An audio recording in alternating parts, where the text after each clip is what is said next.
It's UTSCTracks here, and we're here with the man, the UTSC legend, Christopher Ma. How are you? I'm okay. How are you? Good, how are you? Normal conversation. This is how people talk, all right? All right, so you went to UTSC. What program did you study here? I did a double major in bio and music. Solid. And, yeah, 5 years, finally done this year. So, yeah.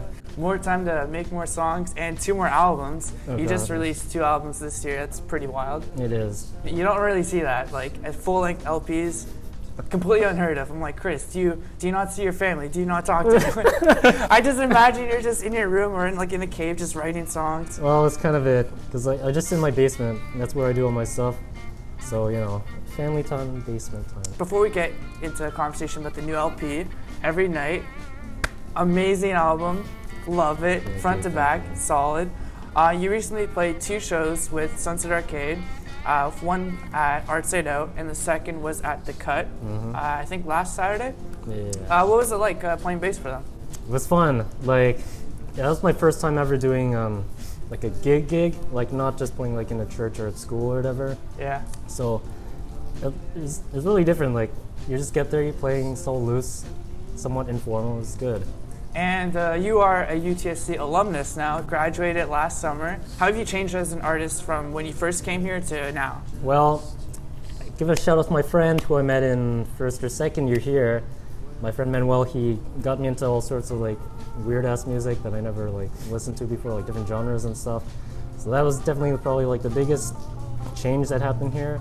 And also taking like a bunch of like different like music courses, like electronic music. I took that and we listened to a bunch of like really weird stuff that inspired some of my weirder songs out there. While you were here at UTSC, what did you learn about yourself as an artist? Well, before UTSC, like when I was making music, it was all just for me. Like my sister knew about my music, and that's it. Because like in 2014, I was just recording shit on my like little MP3 player and stuff like that. After UTSC, I guess I learned that I actually do like making music with other people, and that like, you know, bringing other people in to play on my stuff is not so bad after all. When I'm looking at the credits for all your songs, you list like who plays which instruments, and I find it funny that usually for every song, it'll be like 15 instruments that just say Christopher Ma, and then maybe a few people are like backing vocals, and that's it. I just want to know, how the hell were you able to learn how to play so many different instruments? Over time, I guess. Like I started on drums, right? And that was when I was in grade 7, and then like guitar came like kind of shortly after, like just kind of picking it up, just like for fun or whatever, like to play like, you know, songs that I like. Bass came a bit after that, so it's all like over time, right? When you're making songs, do you find yourself incorporating as many as possible, or do you have to like stop yourself sometimes and say like, all right, I think I've used up as many instruments as possible for the song? That would be a problem if I had like as many instruments as like I actually wanted, but like at my house I have like, you know, a few guitars, bass, the drums, a bunch of like random percussion stuff, and like a synth. Yeah. And that's it. So like that's more like my actual limit, like the actual stuff that I have in my house. I don't usually find myself feeling like I need to cut myself off because I've added too much or whatever. Like it's just like based on like the song. I didn't realize it until I actually like looked back at the footage, but you actually play lefty and you also played upside down, the chords. Yeah. How did you like learn to do that, and why didn't you just, you know, flip the strings over? My younger sister, she learned guitar first. She was taking guitar lessons and all that, so then we had this guitar lying around. And I was kind of like discovering music at that time, like actually like listening to music. And so I just picked up her guitar, like just started playing for fun. And she was right-handed, right? I'm right-handed too, but playing like left-handed way, it just felt more like natural to me, like to have my right hand be like the, you know, playing on the frets and stuff. So that was the reason why I started playing left-handed. And the reason why it's upside down is just because my sister's right-handed, so then and you just never bothered, just like, fuck it. Yeah. Just go like this from now on. And it worked out. And as someone who actually took music, I assume you're kind of an expert in the field. Who inspires you as an artist? Who do you look up to? Probably the biggest one are the good old boys, the Beatles. Solid. My favorite That's band. always a solid choice. Favorite band, yeah. They influenced me so much in terms of how to like structure songs and like like the weird things you can do in a song while still keeping it kind of like poppy. Radiohead, one of my other favorite bands, their albums, that's who I look to for how to like put an album together and stuff, like the vibes of an albums and whatnot. And the guy Sufjan Stevens, like most of his albums he like produces it himself and he plays like the majority of the instruments on his own, so that's kind of, you know, where I'm taking that from. And I guess, who are you currently listening to? Mind if I take my Spotify real quick? Yeah, take your time, take your time. True.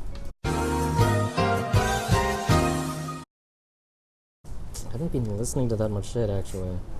The one thing I've been listening to so much is my fucking own album. You know, when you're making your own stuff, you listen to it just to make sure that like the mix and stuff sounds right. Like you listen on the bus, you listen walking to UTSC or whatever, right? Yeah. I've listened to it so much, I'm getting like sick of it. It sounds like nothing to me at this point. But I get what you mean. Like whenever I'm making videos, I'll make one tiny change and then I'll be like, all right, time to watch the entire video and see like how I can change things up. Yeah. So yeah, it gets to the point where I get sick of these videos. So yeah, I get what you mean. Like you listen to it to the point where it's like, all right, I have to stop because I'm getting sick of it. Like, can I say something else that's make me sound kind of like a dick? On the album that I just put out, I was really influenced by this jazz artist Stan Getz and his album Stan Getz and João Gilberto. Like, it's a bossa nova thing, so there's a lot of, you know, like the last song on my record, like you might feel some little like jazz stuff on there. That's like directly from that. And last question before we get into the new album, this one's a little bit of a fun one. No worries, don't have to sweat or anything for this one. There seems to be this big trend amongst bands, and they're all really hooked on this game called, I don't know if you heard of it, Smash Bros. And so, do you play Smash Bros? I'm not good at it. I play for fun. I play just for fun. Don't worry, neither is Sunset Arcade apparently.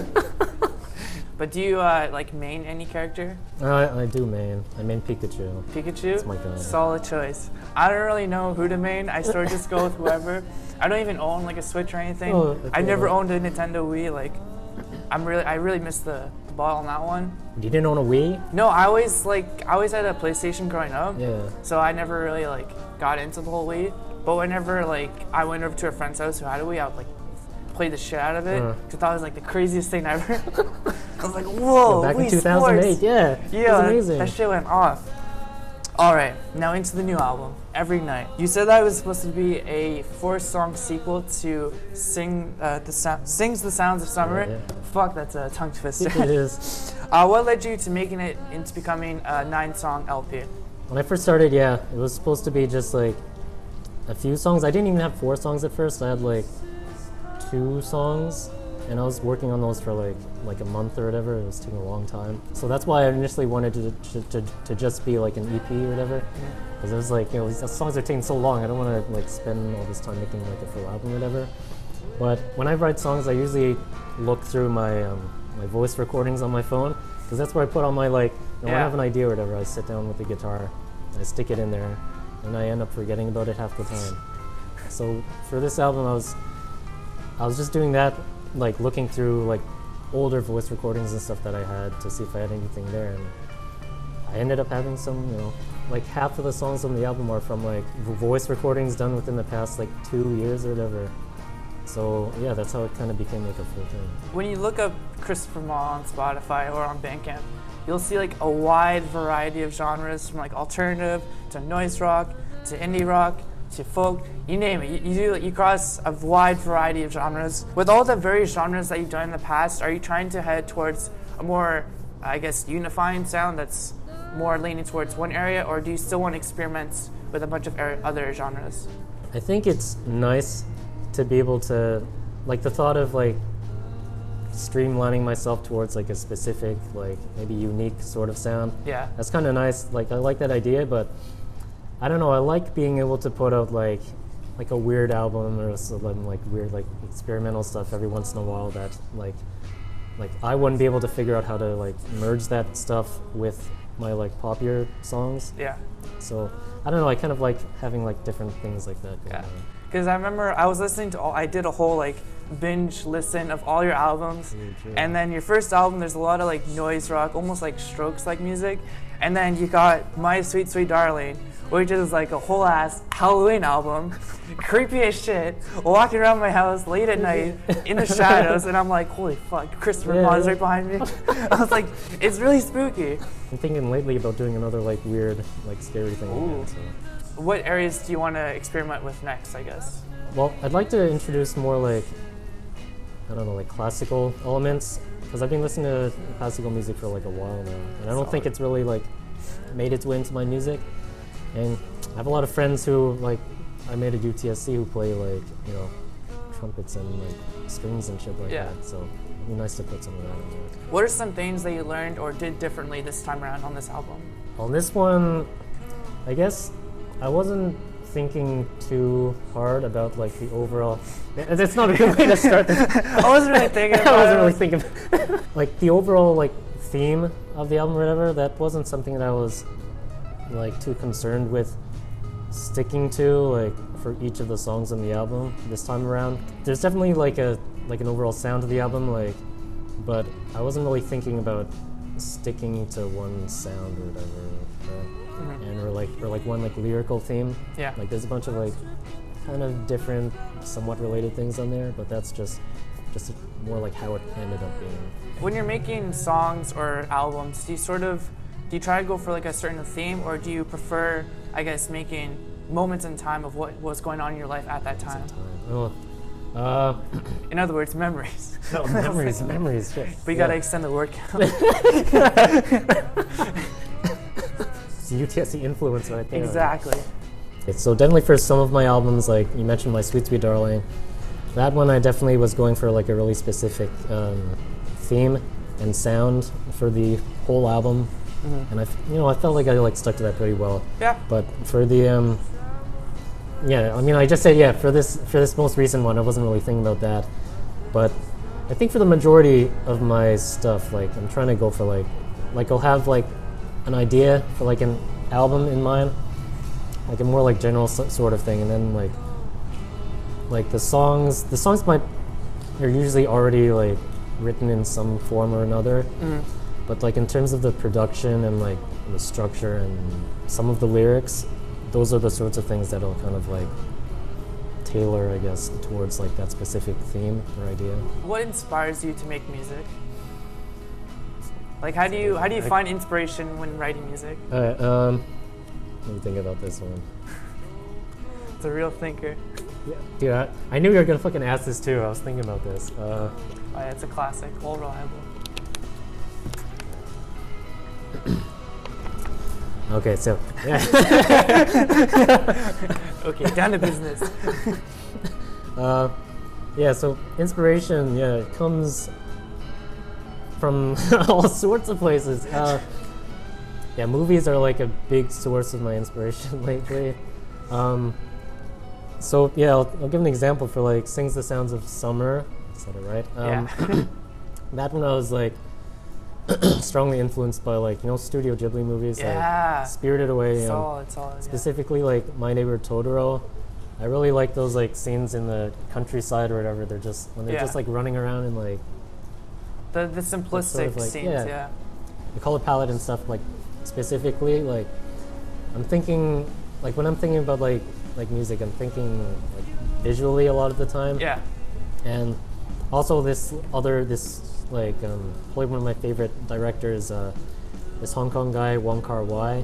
He has a lot of great like really visual movies, and a lot of them take place during the night in like Hong Kong. So there's all these like picture all these like rainy like streets and like the city and stuff, like neon signs and all that. Yeah. That's one thing. So in that case, would you ever be interested in, I guess, scoring a film? Well, yes, that would be really cool. But making like music to accompany like a visual thing is like hard because I'll treat this later. Because like I think it was this year or last year I got asked to like make music for this theater production that happened at UTSC. Like it was this like smallish thing, and they didn't need that much music, but like I went to the rehearsal and like sat down, like took notes on the scenes and like the length of scenes and stuff like that. And it was hard like figuring out like the music that would like best accompany like the tone or whatever. Like, you know, you have to identify like the emotions and like the vibes of like these different scenes and stuff. And it has to flow with the scene as well. It's kind of like dialogue. It has to flow. If it doesn't flow, it just seems out of place, I guess. Exactly. So there's a lot of pressure with making scores. Exactly. Yeah. So Ethan from Sunset Arcade, he gave me this one snippet. He always mentions it, that you're not someone who wants to be, I guess, famous for the music you make. You sort of just make music for the fun of it, which is really cool. And I think that's where a lot of the, I guess, experimental side of you comes out, because then there's no pressure at all. You can just do whatever you want. Do you still, I guess, make music for anyone? Do you have like a target audience in mind? Well, yeah, it's kind of like I don't want to. Like I want to be able to just like not care about that stuff, but I guess recently, more of my friends and like people here and stuff have been hearing that I do this stuff, and there's a little bit of pressure from that, like thinking like if you think about like I'll have like a weird idea or whatever, and then immediately there'll be this lingering thought in the back of my mind, like, oh, these people would hate it. Like, don't do that. It's like, no, we love it. But yeah, I don't know. It's gonna be hard. It's gonna get harder with that for sure. I don't want to do that. And do you have any advice for young musicians trying to find their sound? What would you say to Chris Small, a first year at UTSC? To continue like not worrying, not thinking about like what other people are gonna think about it, but also not to be afraid to show your music to like other people. Yeah. Well, it's nice. It's nice to be able to like share like whatever you've been working on for like 6 months or whatever. Like, cool. I don't know, it's different. It's cool. And for someone who's, I guess, a relatively shy person, really soft-spoken, what is it about music that allows you to, I guess, express yourself in some cases such a loud way? Like you can be really energetic and like really straight to the point, especially with some of your, I guess, noise rock-ish type songs. It's a good question. Yeah. What is it about music that allows you to open up in this way? I mean, for me, I find I can say like whatever. I can say whatever in my music. I just can say, feeling sad. I'm not feeling good right now. For me, it's like, it's hard for me to like say that stuff, even to like my closest friends or whatever. Sure. Yeah, it's hard for me to open up in that way, just through like conversations and stuff. So for music, I find, because I'm just sitting there like by myself in my basement writing my stuff, I can, there's no, I don't feel like any pressure or whatever. There's no like judgment at first anyways, until I put it out there, but I don't know, I can say whatever, it's good. All right, and that's pretty much it. Do you have any plans for the future? Do you have any potential upcoming shows? I think people want to see you play live. You've got a lot of bangers. Yeah. That's just a fact. There's no denying that. Well, thank there's you. No denying. It's straight fact. As someone who's in life science and psychology, we decide what's factual and what's not factual. His music's factual. It bumps. It's a bop. Thank you. Do you have any plans for doing shows? I've been thinking about it, like especially after doing this stuff with Sunset Arcade. Like, it's actually fun. Like, because for the longest time I had like the worst stage fright. Like ever since I started doing stuff in music for like school and whatever. Yeah. Every time I get on that stage, I'm shaking. Yeah. My voice is shaking. But like it's been getting better recently. The more like performing stuff that I've been doing. Yeah. So I don't know. Like that's a possibility. And as far as like other music plans, Christmas is coming up. Ooh. And that means I got to be making my Christmas stuff, because that's a thing that it's a thing. Yeah. I want it to be a thing. That's cool. Like every year I want to put out some Christmas stuff, and I definitely also want to start like I don't know about collaborating, but like working with other like musicians and stuff. Like this, at least like within like my friend circle and stuff. Yeah. That's something I want to do more. Lastly, tell the audience in that camera or that camera, maybe not that camera, it's a little bit out of the way, why should people listen to this album and to your past albums? Because you've got a pretty vast discography. Well, I don't know if you should. I don't know. It's not for everyone. It's just a slight nudge. Please listen to my albums. I don't know. I'm doing something a little different from like a lot of the people out there, and there's some weird stuff in my discography. for sure that you probably won't be hearing from a lot of like other indie rock people in the Toronto area at least. But and this last album, you know, it's got some pretty vibey songs on there, man. Put it on your car ride on the way home. You know, listen to it in your room when you're feeling sad. You know, it's good like that. All right, and that pretty much concludes it. Thank you once again for showing up. Thank you. I did not mess up the handshake this time. All right, and yeah, thanks. Definitely check out Christopher Ma's music, and we'll see you in the next one.